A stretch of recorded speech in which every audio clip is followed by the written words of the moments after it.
Okay, welcome to Family Matters, and our topic tonight is aggression in children, and we're looking at part 2. So last week, thank you for sharing with us. You shared a lot of your own life experiences and how you were dealing with aggression within your own family, and how much stress that was placing on the family group, and then insights that you received from attending Gordon Newfeld's course, and how that's been so really life-changing. And we really found it so fascinating, the roundabout that you described, the roundabout that had exit of change, or exit of adjustment, or exit of attack. And yeah, it was absolutely fascinating. And all these insights are just so applicable, not just to dealing with children, but dealing with adults and, you know, people of all ages and stages, really. So that's really, really applicable material for everything in our lives. So thank you for that. So moving on to tonight. Tonight what we're going to be looking at is going from taking that aggressive nature in the child and how we can work with it and how we can change to be able to change that aggressive nature into more of a, I suppose, pliable child. Would that be the word? Yeah. A nicer child. Softening of the heart. Softening of the heart. And there's a really neat reading in Ezekiel chapter 11, verses 19 and 20, which is talking about Israel, but it's also really appropriate for our children, our spouses, anyone who needs their heart softening. It says this, Ezekiel 11, verse 19, I will give them an undivided heart and put a new spirit in them. I will remove from them their heart of stone and give them a heart of flesh. Then they will follow my decrees and be careful to keep my laws. They will be my people, and I will be their God. So, yeah, last week we learned what an aggressive child looks like. So, and you mentioned about them having hard hearts. So what do we do now to soften their hearts? What do we need to do to build that attachment you talked about? And what does that attachment look like? What should we see in them if they're properly attached to us? Well, I think lots of questions. Yeah, there's lots there. Yeah, you got lots in there, Robert. So that's really like teed us off nicely for the rest of the evening. Yeah, sure. We'll just go to sleep now. Yeah. I think before we get into some of those details, I think there's just a couple of really kind of good things to notice about those verses that you talked about in Ezekiel. And the first thing to notice is that the outcome that God's talking about. He's talking about that when they've done that, then they're going to walk in his ways and keep his statutes after their heart's been changed from a hard heart to a soft heart. And that's going to require a new spirit. And so, God's looking for that outcome in Israel. And that's also what we want to be like with God. We want to walk in his ways as well. And to do that, we need to have soft hearts and not hard hearts. And so that's really good because it also describes what we're looking for with our kids. If we want them to be willing to do things our way and follow our guidance and instruction, to recognise us as the leader and security and guide for their lives, which we as parents are and should be, then we need to soften their heart. If they've got a hard heart, we need to find a way to soften that. And if you just think about that, if you just go back to that roundabout we talked about, there's, on the adjustment or the changing us exit, we saw that can be blocked by the hard heart. A hard heart blocks off that ability to change. So we need to soften. We want to soften our children's heart in order to enable the relationship and enable that for themselves to adjust and change, find their tears. But the other thing that this does is also changing the heart. It also builds up the blockage or the barrier for attack by building up the mixed feelings, for the people that we're attached to. So changing the heart and developing the relationship actually does both those things. And I think that's really what we want to, that's really what we want to talk about tonight. Is about how we can develop that relationship, what that kind of looks like, and some things for that. And that's, I guess, just sort of leading into that. That's kind of how it fits in. Connects the two nights. And also in that verse, it's God who's doing the acting. He's on the front foot. He's the proactive one. He's the one changing the heart. So we as the adults need to be the proactive one, the parents. We are the proactive, just as God, our Father, has our relationship in His care. We as the parents, we need to be the ones who are looking after and nurturing this relationship. Yeah. So maybe we just want to define terms. What we mean by attachment label. So what do you mean by attachment? What does that look like? Yeah, so I guess most people have heard of attachment parenting, kind of not really talking about that. But I guess, I don't know, we got told this, so we took it as true, that attachment is basically the scientific word for love. So we're talking about that sort of emotional connection and kind of breaking down what that means. And in particular, when we're talking about attachment, we're not so much talking about our attachment or our love for our children. We're talking about developing their attachment and love for us.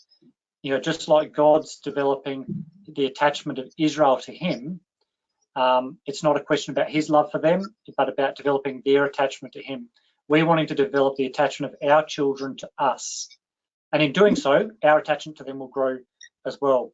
We want to develop that attachment. It's not how much we love them, it's about how much they're attached to us. And part of doing that means that we're looking to help them to be dependent on us, for us to be the leaders and guiders in their life, to be on the front foot, to be in the driving seat or the alpha role, because God has given parents we've got a God-given authority,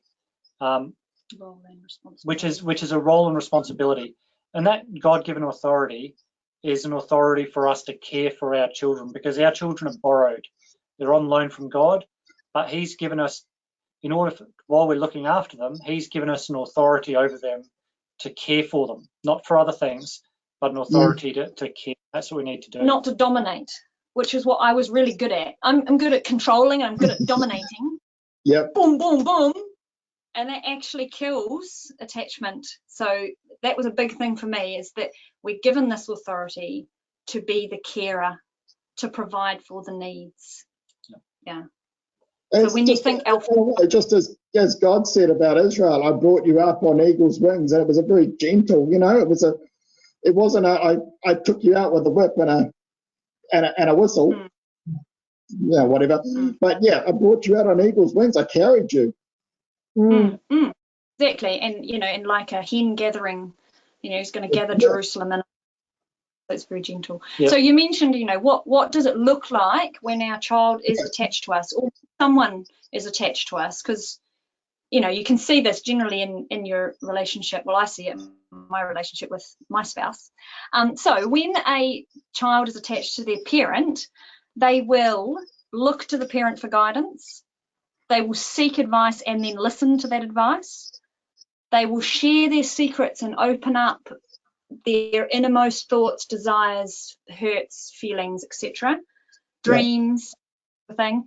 Then they're also motivated by wanting to do good for that person. And also then when they are hurt, they turn to that person for comfort. So all humans seek attachment, and a child will look for attachment wherever they can find it. That may, if the parents are not a safe place for their heart, they will seek it elsewhere. So the dog, the family pet, the uncle or the aunt, an older sibling, grandparent. But you've got to have a match of that role and the responsibility. The dog, sure, it can be attached to the dog, but it's not going to guide you and give you advice. It's not going to protect you. It's not, you know, it hasn't actually got the ability to be a parent. The uncle may not have the inclination to be a parent to this child, but this child is going to follow this uncle. So if this uncle does, I don't know, whatever, drugs, then toodle off, so's the young child. So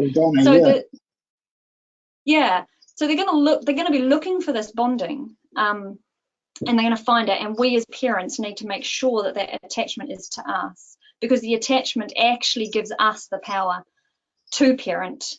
When your child wants to do what you say, when your child wants to do good by you, when your child looks to you for guidance and they've got that pull, then you have the power to influence them, because what you say, they're going to fully take that on board.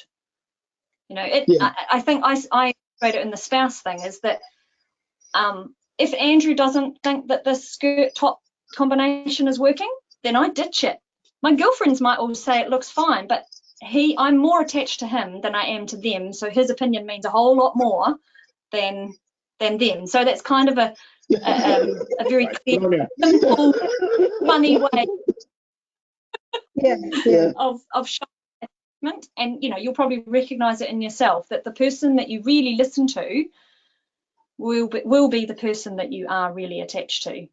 And that's obviously what we want on our children. We want our children to go, yeah, sure, I'll go to bed all quiet and calm for you, mummy, because I love to please you. Sounds like every parent's dream.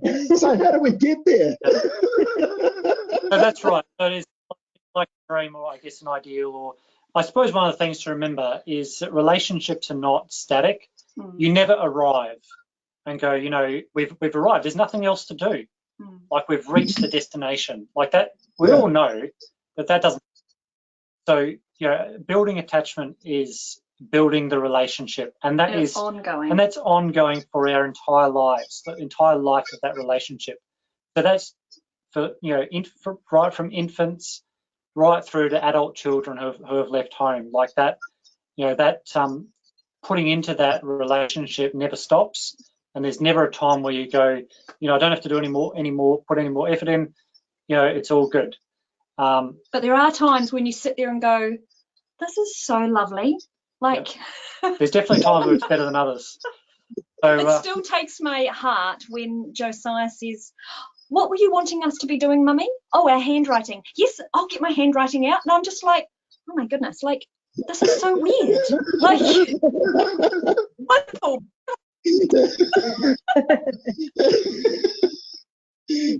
That's great. So I guess you get children like that.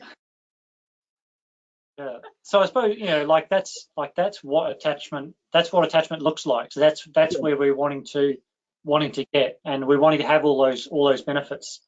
I guess, and that's really the dream of every parent. It is. That's what we want. And for those of you who are new and just hearing this tonight, and you didn't listen to last week's recording, believe you me, what I just said was not happening 3 years ago. We were in a horrible bad space. So just you can before you think we're this idyllically calm and loving family. You need to listen to last week's before listening to this week. So I think one of the good ways, like I know we found to think about it, which Gordon describes in terms of like understanding attachment and how it works, is like the tree. We talked about this last week as well, that what you see is you see the beautiful trunk and the leaves and the branches, and you see all the beautiful above ground stuff. That's what you see when you look at other people's families. You see from the outside, and it all looks wonderful, and you've probably got no idea because it's not your life. But what we're talking about now is we're talking about the roots that are underground. What holds that tree up? And that's attachment here. And there are a set of roots that we need to actively cultivate as parents, and that we can work through in order to grow attachment, enable to support a strong relationship. Yeah. So those are the stages of attachment. Did you want to? Oh, okay, yeah. So Gordon talks about 6 stages. So you can kind of think, if you've got ground level, each root is coming down, and each one is slightly deeper and therefore more grounding and more effective. Can we just clarify, who's Gordon? Gordon? Oh, so Gordon Neufeld. For those Dr. Gordon Neufeld. Just explain who Gordon is. Yeah, let's. So Dr. Gordon Neufeld is a developmental psychologist, and we went to a whole day seminar when he was out in Auckland 3.5 years ago on a whole day on understanding aggression in children. And then that totally changed our perspective and opened our eyes and our understanding as to where this behaviour in our son was coming from. And then we followed up with one of his 8-week parenting courses called Power to Parent. And that's where he really outlined in a lot of detail this attachment for children. So we're giving it to you in a nutshell. But website, and he's on YouTube, and he's written a book, Hold On to Your Kids. So yeah, we can put links in the chat during discussion for those who need them from who missed last week. That would be good. Thank you. So Gordon says there's 6 stages of attachment. The first being the senses, so being in proximity, so being in sight, in touch, in smell, in taste, in hearing of the person that you're trying to get an attachment with. So obviously new couples are always wanting to be together and always touching each other and da-da-da-da. But also when your baby's born, they're carried a lot. You're feeding them in your arms, whether that's breast or bottle. You're holding them while you're feeding them. You're cuddling them. You're comforting them. You're carrying them everywhere. So much proximity, close proximity. And then you move into sameness. So sameness is imitating or copying, being the same as. So developmentally, once your child is sort of starting to toddle around, they are going to be like mummy. They're going to have their bowl and their wooden spoon while mummy's cooking. They're going to have their plastic lawnmower and be going around the lawns after daddy on the big lawnmower.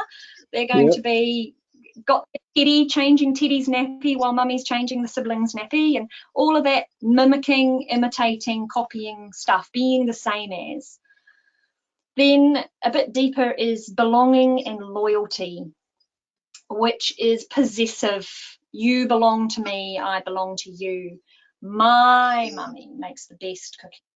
My daddy's the strongest. Don't you say that my mummy is whatever, to another kid or something. It's that sort of belonging thing. Yeah. So those are kind of the first 3, and they only go so far deep.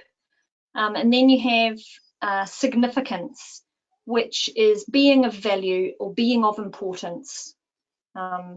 So obviously we can see our role is you've got to take that, you've got to give that value, and so that they feel that they have a significant contribution and a significance. They've got a significant. So it's being interested in what they have to contribute, to say, to do, because they want to know that not just that their contribution is significant, they want to know that they are significant to you.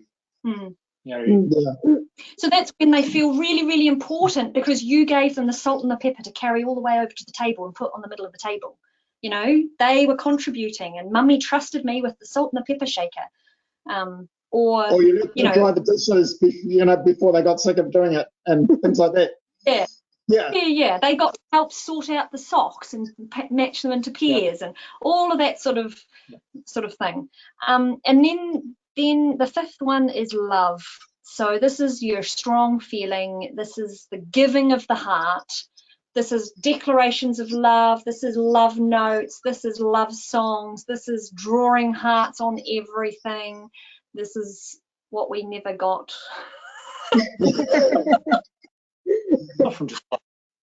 We do now, though. Lots of I love you. I just love you.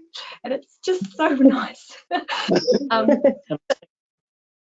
Oh yeah, and the sixth one is psychological intimacy. There's that for a psychological term. Yeah. Psychological intimacy, which is that opening up, the sharing of the heart. It's being known that. Yeah. It's the knowing, the genuine knowing. Mm. You know, that I know this, that we know each other. You know, we know each other's secrets. We know who each other really are. Yeah.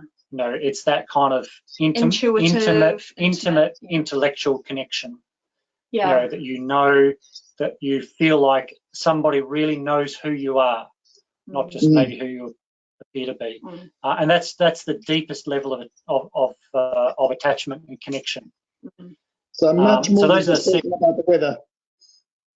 Oh yes, much more than that. So those are the six. So sameness, so senses, number one. Senses, sameness number two. Loyalty and belonging, number three. Significance, number four.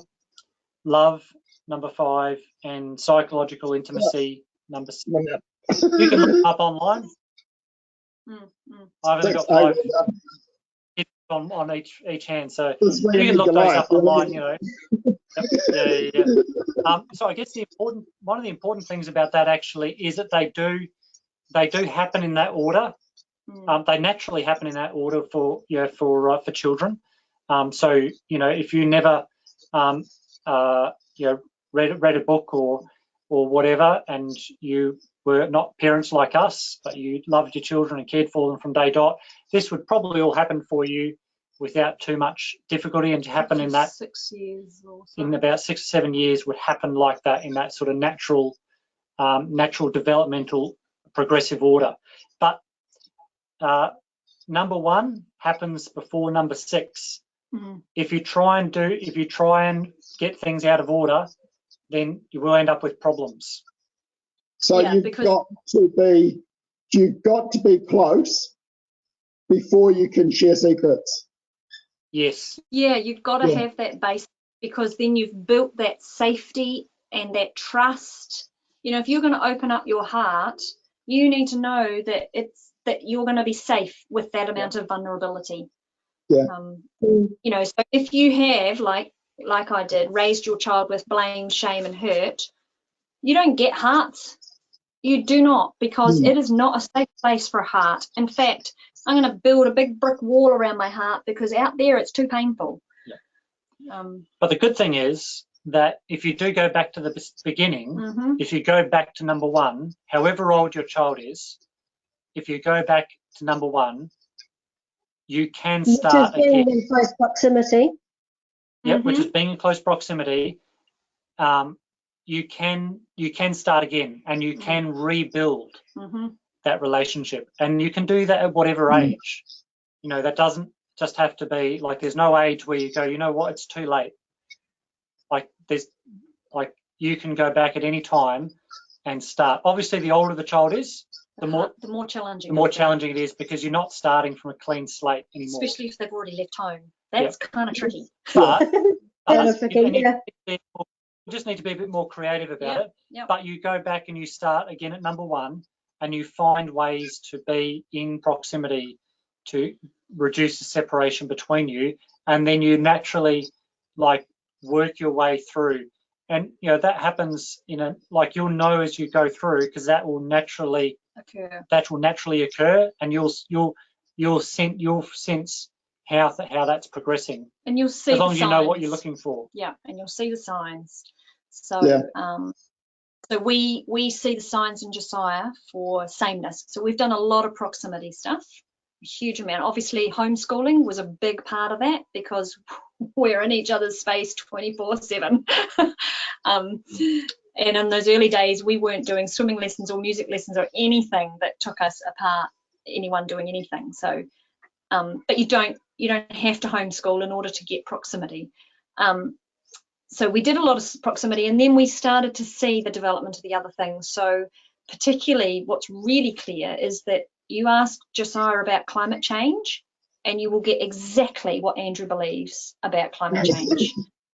So obviously, because we're dealing with an older child, the sameness is a bit more complex. It's not a wooden spoon in a bowl like mummy, or pushing the plastic lawnmower. It's adopting daddy's view on a big issue like climate change.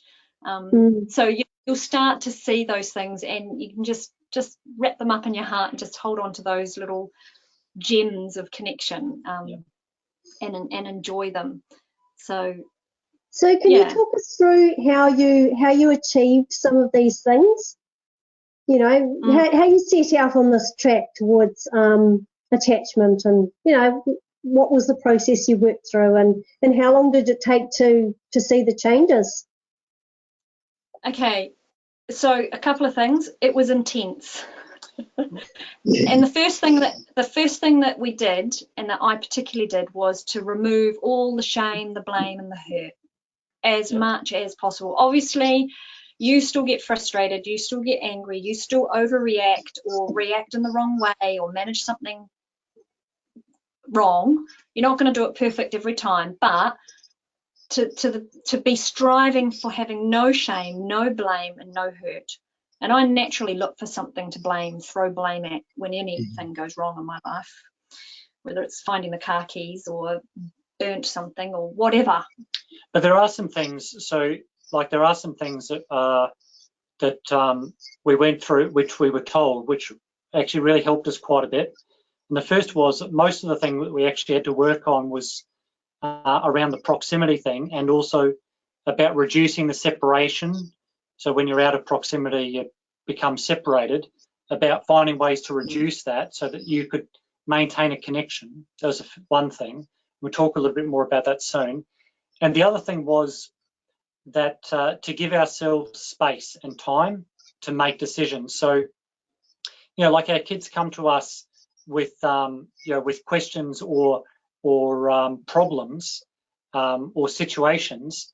Can I do this? I want this. And it's easy to feel pressured into that you have to make a complex decision in an instant. You know, can I go and play there? Can I go and we feel pressured to make a decision quickly, and then we start making inconsistent decisions, or or maybe we start snapping at children because we feel pressured, and we're going through that sort of frustration roundabout. And so one thing that Gordon said about that is that's about finding ways to give yourself time. So, and part of that is talking to children and say, I need to discuss that. I need to discuss that with mum or with dad. I need or let me come back to you in whenever, and also giving yourself some time to make a decision so you can think it through. I need to think about that. Can I get back to you on that? Obviously, you need to follow up and actually get back to them. But finding ways to give yourself time to calm down and to feel more orderly about making that decision. So it was very important. And then, like I said, about finding ways to maintain the connection and reduce the separation. For example, there's a few things about reducing separation. So when if you've got a child going to school, then dropping the child off at school is you're going to have a whole day where you're going to be separated from each other, a whole school day. So you can make that easier by doing two things. The first thing is talking to the child about the next connection that you're going to have. So you're bridging over the separation. You're talking about the next connection you're going to have when you pick them up, what you're going to do, when you're going to be back together again. That's one thing. And then the other thing is also finding something that they can take with them. If something of yours. If the separation is too much and they're really resistant to letting go of you,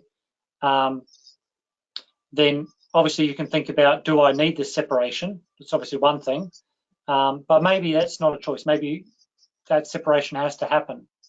Then you can think about, okay, what can I give them of me that they can take a little bit of me with them? So it might be the jumper you're wearing. You go, you know what? I've kind of been wearing it all morning. It's starting to smell like me. Here, you can take that and wear it for the day.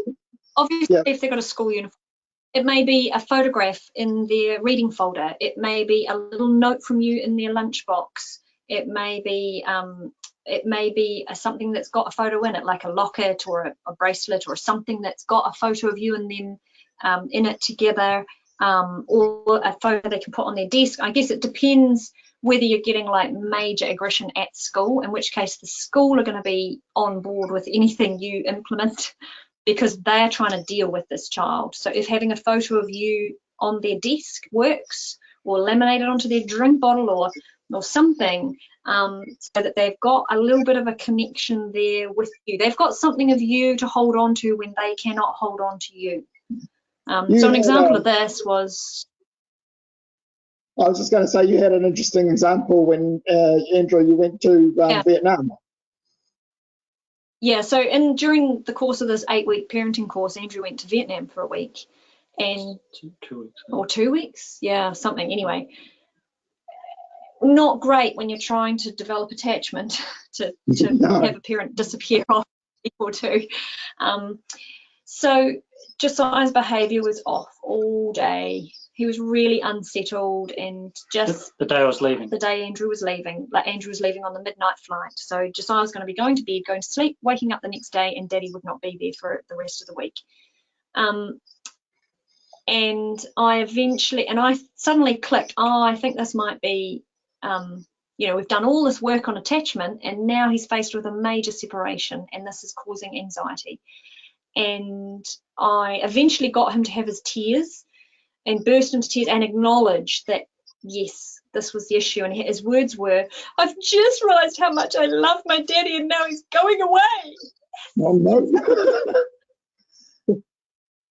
So then what we did was we got one of Andrew's T-shirts and we gave that to Josiah, and Josiah wore it the whole week. He wore it all day and put it on over his pajamas at night, and he did not take it off. The sleeves are way down here, and it was just about hanging down to the knee. He did not part with that T-shirt at all. So we've done a lot of that over the time. Even just the other night, I had a very clingy child, and I went, would you like my cardigan? Oh, yes, please. Oh, you snuggled into bed. Oh, good night, darling. Bye. Stuck that one in the wash this morning. So that reducing that separation and giving them something of yours to hold to is a key one. The other really powerful and simply easy tactic, strategy that Gordon talks about is collecting. So this is, no, it's gone, good. He talks about collecting the eyes, the nod, and the smile. Now, I want you all to think about when you go out the street and you see your neighbour across the fence, and you open your eyes. You generally raise your eyebrows or widen your eyes in some way. You smile, and you will say something like, nice day, or you're off to work too, or something like that, to get a nod from them. And we just naturally do that. When you're the doorman at the ecclesial hall, you shake hands, you smile, you open your eyes, you nod, and you start some sort of conversation where you're going to get a positive affirmation back. Yep.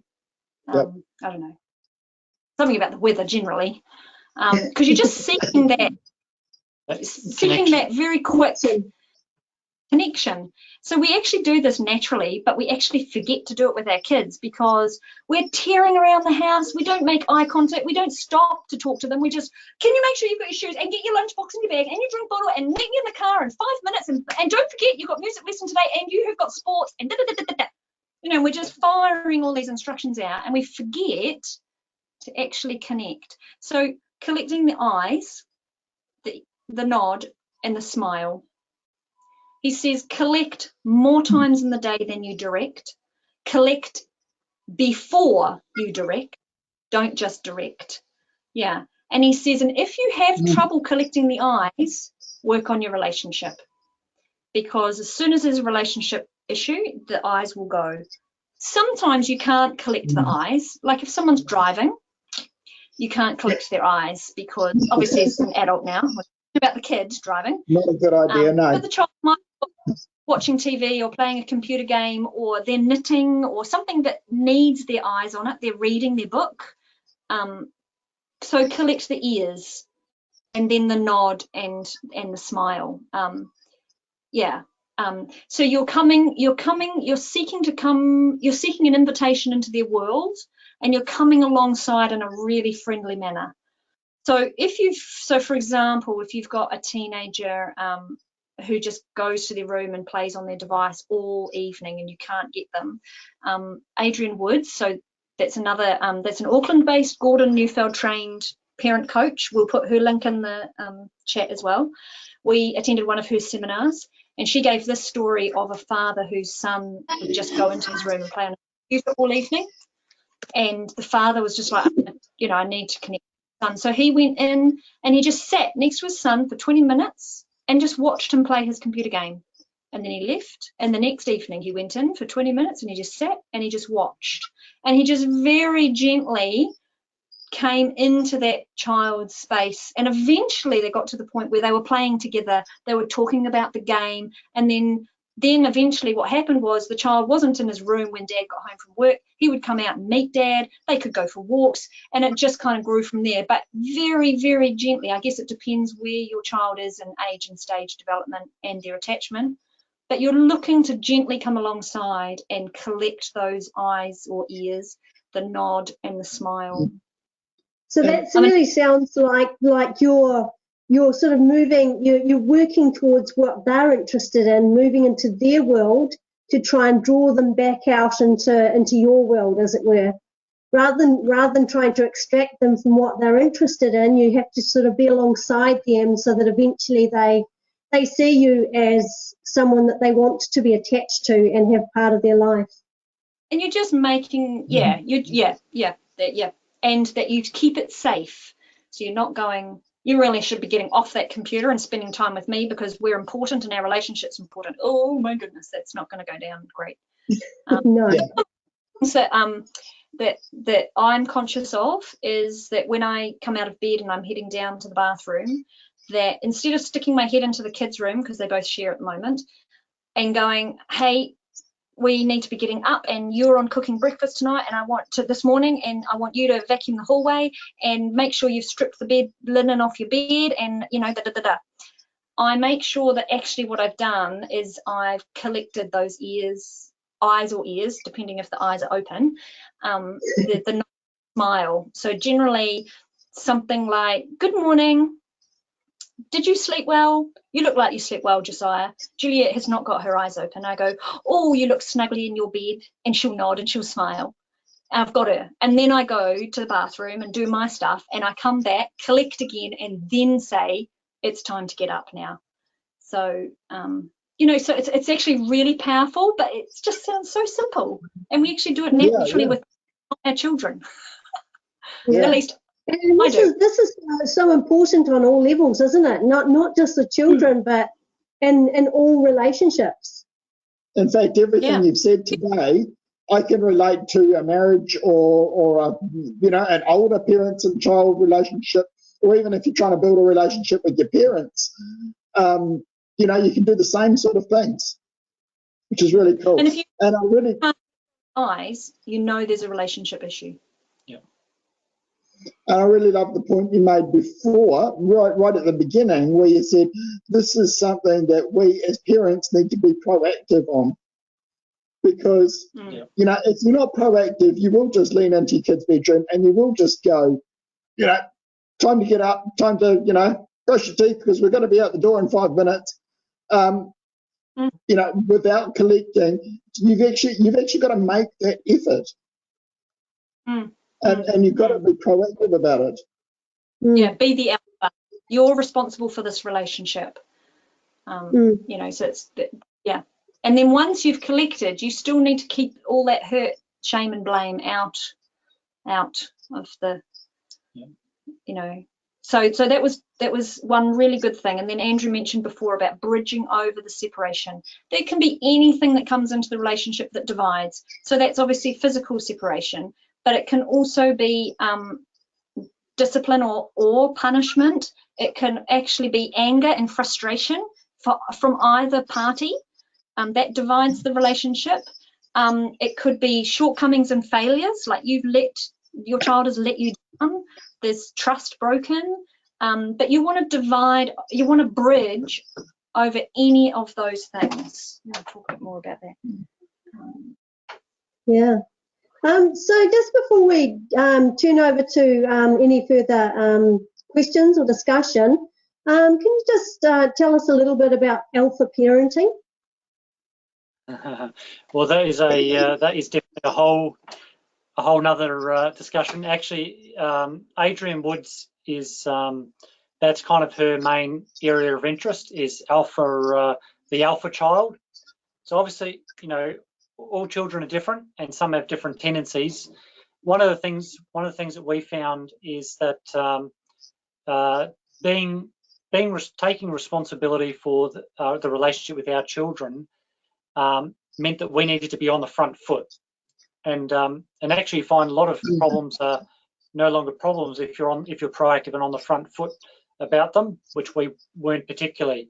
But what we had found is that our son, particularly Josiah, is that he had got into the habit of taking the lead on things because we weren't, and that created a challenge for us to be the alpha, because we would find that he would already have made a whole bunch of decisions about things before we'd even got in the door, and so we were thinking, oh, we're supposed to be on the front foot and taking charge of this relationship, but I'm actually just following my son's direction.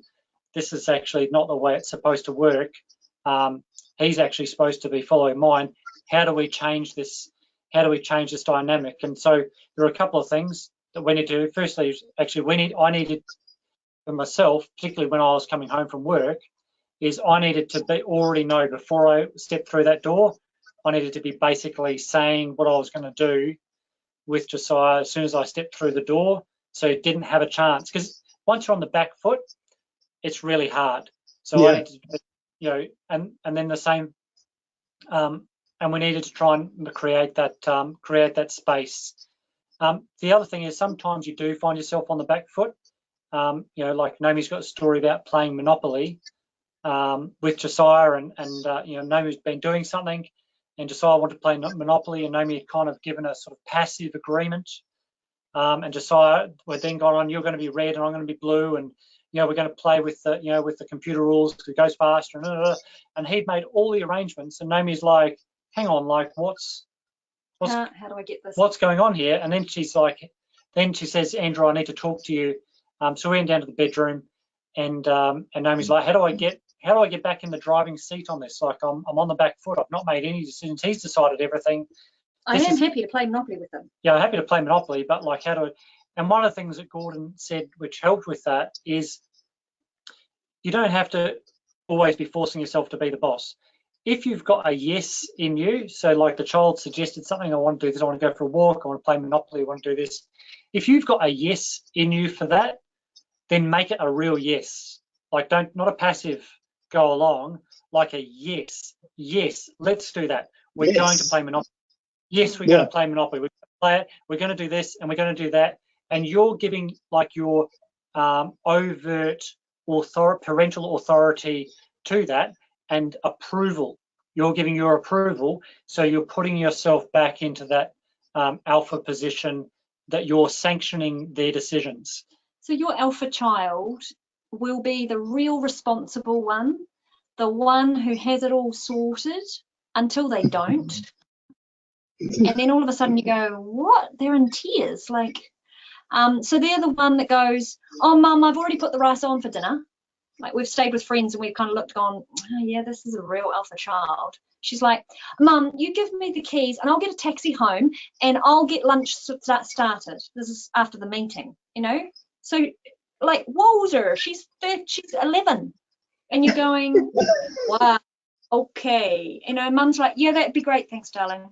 You know, just hand over the house keys, get a taxi, go home, start getting lunch sorted. Like, that's your alpha child. Your alpha child is calling the shots, is super responsible, independent, but you want to create dependency.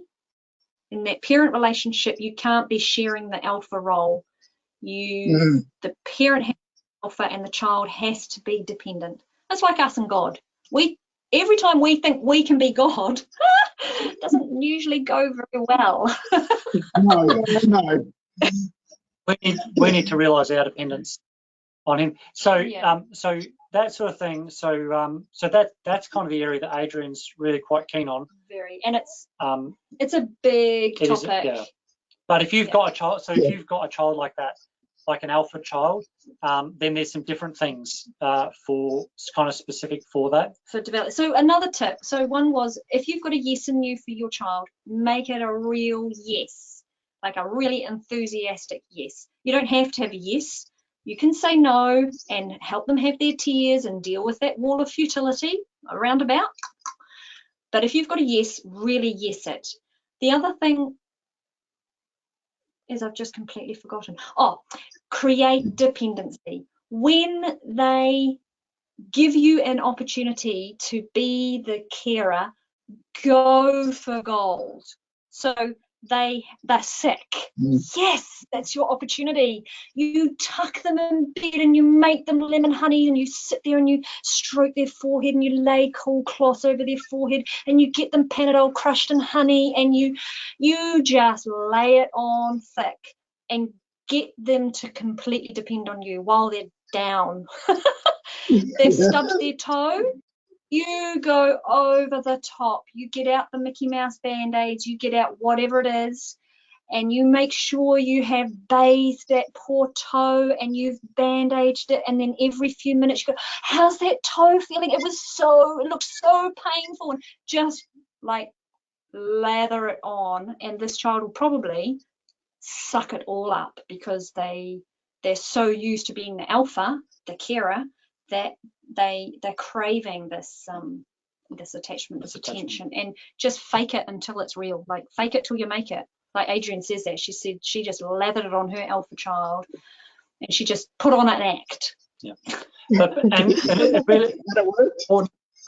Yeah, and it totally worked. Yeah, it's important because like our children are not yet ready to be the alpha leader in life. They're going to be, because we're preparing them for that.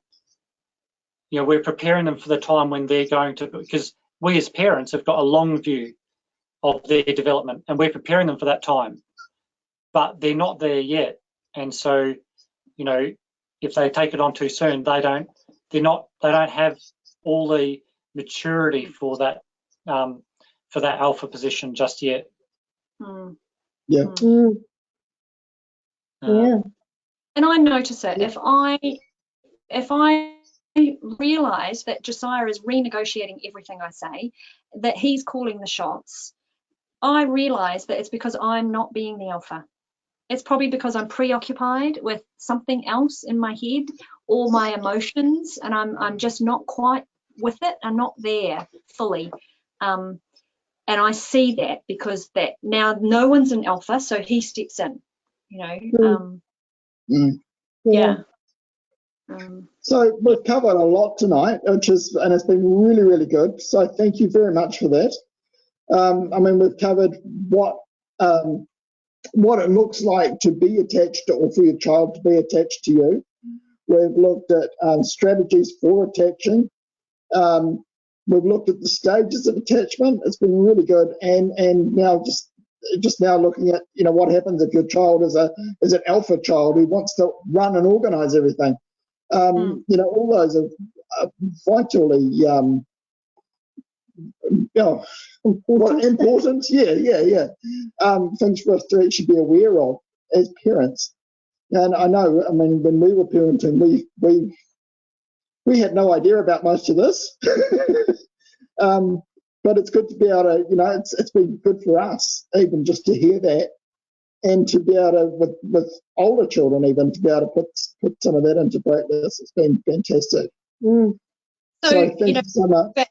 Yeah, collecting and bridging, and that's kind of like the bookends, and everything else you do is relationship building stuff. So spending time with your child, chatting to them, asking them what didn't work for you today, or what worked really well for you today. How did I noticed you felt a bit, you know, unsettled during X, Y, or Z. All of that, playing games with them, going on walks with them, doing things, entering into their world is all between collecting and bridging. Yeah. So for Josiah, like I mentioned last week, in that first year of homeschooling, we just really did home. We didn't do any schooling. I played hours of Monopoly, hours and hours of it with Josiah. I also got into Minecraft. Now, I'm sure there's a lot of you going, what? Laughing at me. Actually really enjoy it now.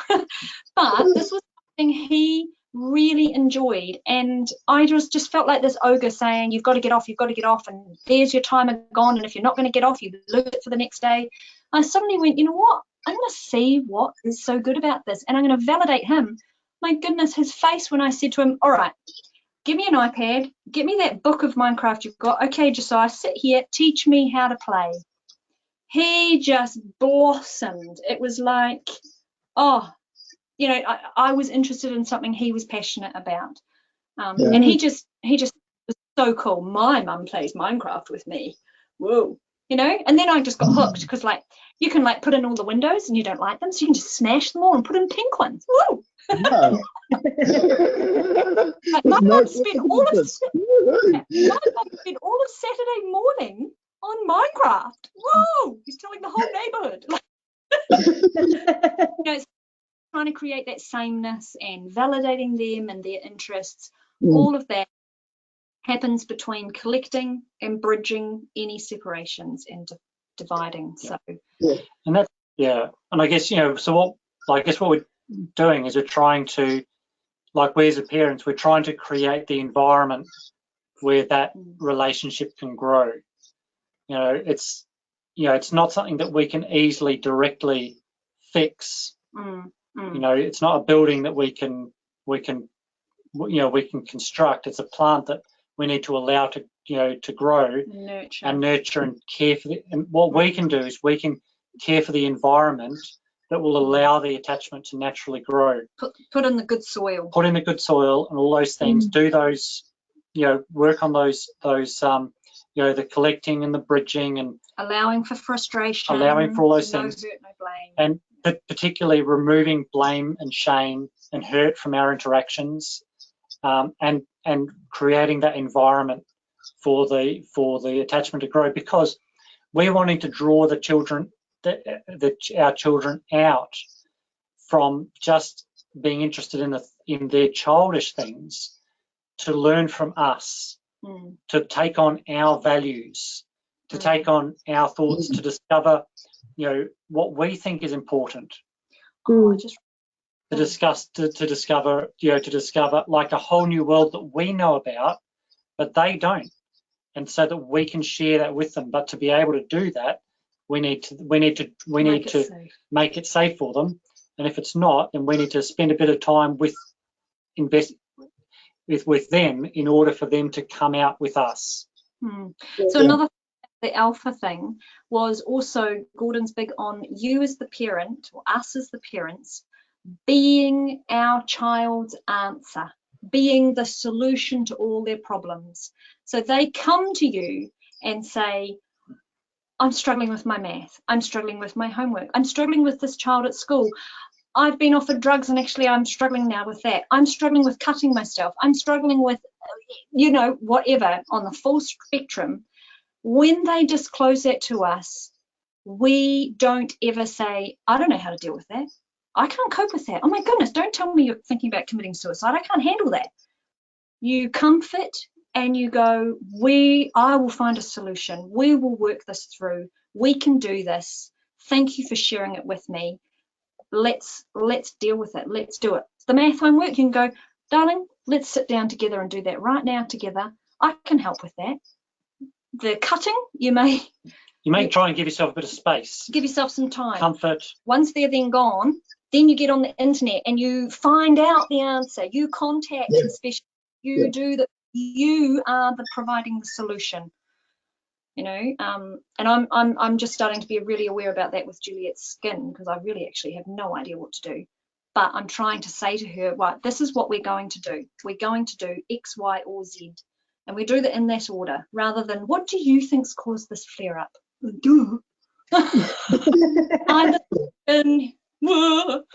So yeah, that's also about being alpha, and also about the safe place for their problems, that you're not going to say to their problem or their frustration, I don't know how to handle this, I don't know how to handle you, I can't cope with you, you know.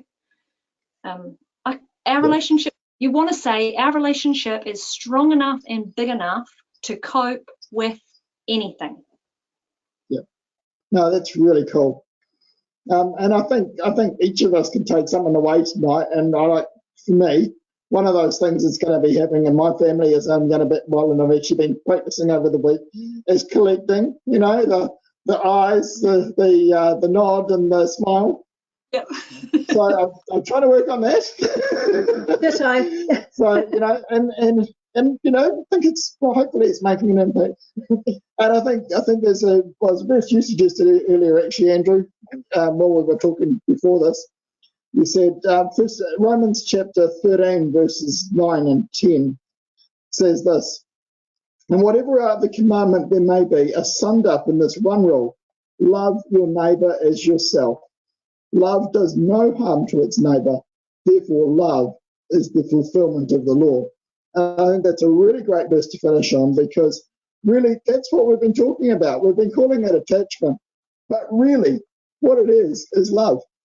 And love is the fulfilment of the law. Love is what takes us away from the discipline that we were sort of hinting at last week, that where most of us automatically go, and it says, right, we're going to love you through this, and grow a beautiful child of God without that stony heart. Take away the stony heart and give them a heart of flesh, that they would obey God and keep his commands. So, yeah. Thank you so much. That's a great, sorry, I can just say one thing, because that is a great quote.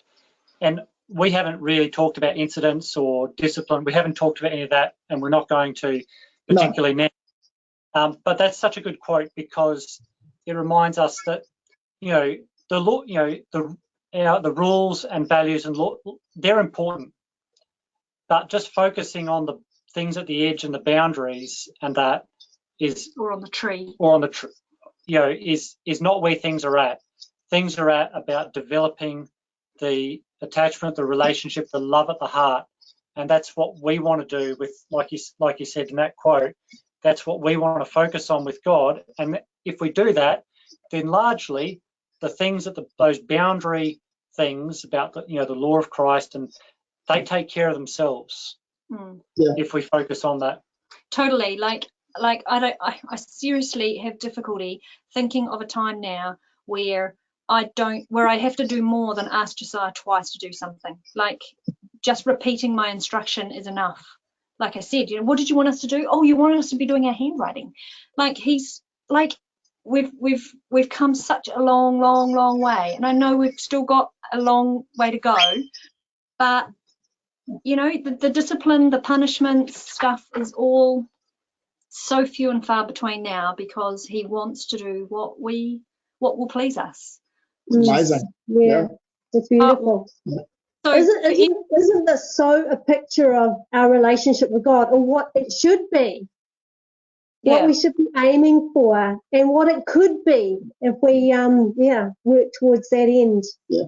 So for families out there who are struggling with kids who are punching you, ripping your clothing, slamming doors, breaking windows, swearing at you, whatever it might be, talking suicide, you can get out of it. At the moment, it feels overwhelming, and even when you start to think about how much work you've got to do to build a relationship, it feels like you're never going to satiate that child. I was there 3 years ago. I just thought I would never give this child enough love or attachment or anything to satiate him, and now I've realized he's satiated. It does work. You can, you know, it can work. Like, I totally know the black space you're in. This kid, you just, oh, like, yeah. But you can